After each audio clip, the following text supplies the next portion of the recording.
ওয়ালাইকুম রহমতুল্লাহ। ঘরের যারা গার্জিয়ান আছেন আর নেতারা আছেন তাদের উদ্দেশ্যে আল্লাহ এই কোরআনের আয়াত দুইটা বুঝাইছেন।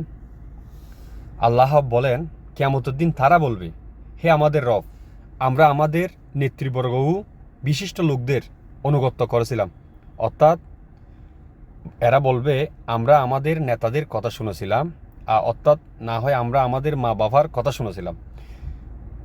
তখন তারা আমাদেরকে পথভ্রষ্ট করেছিল। তারা বলবে, তখন তারা আমাদেরকে ভালো কাজের আদেশ দেয় নাই, খারাপ কাজ থেকে নিষিদ্ধ করে নাই। সেখানে আয়াতে আসেন, হে আমাদের রব, আপনি তাদেরকে দ্বিগুণ আযাব দিন, তাদেরকে বেশি করে লানত দিন। তখন তারা বলবে, হে আমাদের রব, এদেরকে আযাব বেশি দেন, এদেরকে লানত দিন। তাই যারা ঘরের মা বাবা আছেন তারা বাচ্চাদেরকে সঠিক পথে মানুষ করেন, মাদ্রাসায় পড়ান, কোরআন শিক্ষা দেন, রসুল সাল্লাল্লাহু আলাইহি ওয়াসাল্লামের তরিকা অনুযায়ী চলান।